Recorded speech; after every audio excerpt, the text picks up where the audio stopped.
Welcome to the Sense and Sustainability Podcast, a program devoted to bringing people from diverse disciplines together to share their expertise and passion for sustainable development. If you'd like more information about us or our guests, you can visit our website at senseandsustainability.net, where you will find previous podcast episodes as well as our latest publications. Thanks for tuning in. My guest today is Bina Venkataraman, former Senior Advisor for Climate Change Innovation in the Executive Office of the President, and currently a lecturer and writer at MIT. So Bina, transitioning away from talking about policy and climate change, I'd like to ask you a little bit about your life and your career.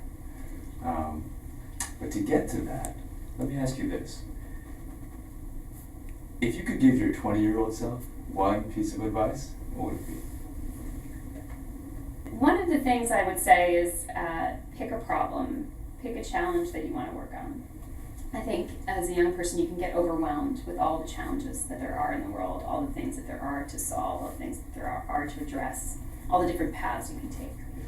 So I would say take a road and go down that road. But the other part of that advice is I would say as you're charging down that highway trying to solve that problem, be open to interesting exits that might come up along the way. So if you see an interesting opportunity, an interesting challenge, don't be scared to take that exit and explore it. Even if that's, say, lobster fishing in California, like, for example. Sure, even if it's lobster fishing. And actually, that was part of my master's research. I was in Baja California Sur, which is part of Mexico, doing some work with some lobster fishermen from 8 different villages that are part of a cooperative that has sustainably managed their lobster fishery. But it's one of the exits that I've taken along the way. And I think sometimes it's scary to take those exits. Yeah. And if I had to go back and tell myself at 20 that it was all going to be okay, I could have saved myself a lot of sleepless nights over those different opportunities that I took as if I was taking a big leap off a cliff. But they were very much worth it in the end. So maybe, would you say there are just as many on-ramps as there are off-ramps on this highway? I think that there are. You might find interesting ways to return back to the highway you were on. So let me give you an example Please. From my own career and interests. So after I left undergraduate, I did my undergraduate at Brown, a wonderful school, wonderful place to be. I went to work for an international conservation organization for 3 years, and I was based in New York and got to work on problems of global supply chains of agricultural products and forest products, and we were trying to improve the social and environmental criteria behind those products. But I got antsy to leave New York. I didn't want to be in New York working on these global issues, and so I ended up going to Vietnam. I had a fellowship to go to Vietnam and to work on some public health issues. Mm-hmm. And so I started doing that, and I was working on public health, but then I started working on broader policy issues, journalism. There were a number of different steps. But I always had this kind of core interest in the big challenges facing the planet in terms of the interaction of people and nature, people and resources, energy. I was long concerned about climate change, which is why I'd gone to work for that international conservation organization in the first place. And so I started to feel like I was getting adrift from that path at moments. But I think, obviously I was able to reorient towards it when I started to work on climate change with the administration, and I came at it more from my experience working in science policy, not from the experience in the NGO world. So it was a new angle, a new on-ramp, so to speak, to coming back to that work. Where does that core value set that you just spoke of come from, do you think, in your case? Well, for me, I had some very formative experiences understanding the connectedness of the planet and people across the planet. And one of those was being the child of an immigrant and going to India as a 4-year-old and seeing people who had so much less than me and lesser opportunities, but whose lives and mine could have been very much the same, if not for a slight stroke of luck and circumstance. The accident of birth. Yeah, the accident of birth. So I think that for a lot of people who come from those circumstances can be a really profound thing to try to understand about the world and try to understand what your role is. What's your purpose, or what's your impact that you want to make things better for people who have a different circumstance than you but might be very much like you in other ways.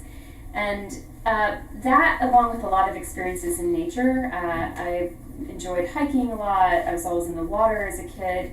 I had an experience when I was in high school of trying to protect, I should say, the only forested park in my town from being a site for oil wells. And helped organize a variety of people in my town to convince the city council that a park was not a place to drill for oil. There are places where we drill for oil, and as long as we rely on it, I understand that we need some measure of that, but we did organize and we were successful. And it kind of goes back to your earlier question about how can individuals feel like they made a difference. I feel like I could make a difference in my community. I felt that this small little glimmer of what you do at a local level can make an impact. Yeah, actually translating into impact that you can see mattering. Yeah. Yes, Yeah. and so I think that seed of that experience has stayed with me.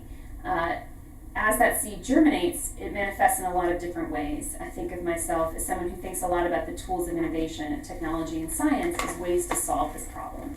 I don't just think about organizing or bringing people together, though I think about that on different scales. How do we bring the private sector together with the philanthropic sector and the government to set the groundwork for new energy technologies, approaches to resilience, getting spread, getting scaled up, and getting shared? What most worries you about the state of the world today? Wow, that's a big question. Yeah. I think I'm most worried today about polarization. There's a lot of polarization between the rich and the poor, between Republicans and Democrats in this country, between Sunni and Shia, between East and West, and to some degree still. I think the problems we face as a society, whether they are tackling Ebola in West Africa and as it spreads and needs to be contained, to climate change, to the changing nature of our fisheries and our atmosphere, I think it's going to take people working together and partnering across affiliations, across sectors. And so it's deeply troubling to me that at a time when we could not need more to work together, we are perhaps just as, if not more polarized than we've been at other points in human history. A follow-up to that, do you think that the internet and social media exacerbates that polarization or pushes it in the opposite direction and makes it better? I think it's complicated. I tend to believe that technology, particularly information technology, is not laden with the values, right? So I don't think that the technology itself drives particular outcomes. It's about how people use the technology. People use technologies like the internet and social media to organize action on climate change, like the People's Climate March that was in September during the UN Climate Summit. They also use those fora to organize themselves with people who think the same as them and to create affinity groups where they have tunnel vision, and they might organize in ways that are orthogonal to each other's agendas. So I think you have to see those tools as tools that can be used for different kinds of outcomes and impacts. But what I think is really exciting about the moment we live in is that we have more information, more scientific knowledge, more technological tools at our disposal, of course, than any other time in human history, even as we might face more profound problems to our existence on the planet and the future of humanity on the planet than we ever had before.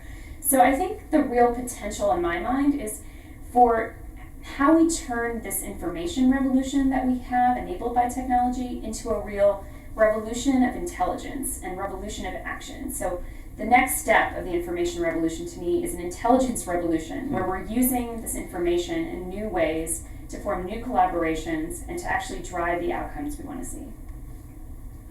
So in some ways, you preempted my last question, which is, what most excites you about the state of the world today?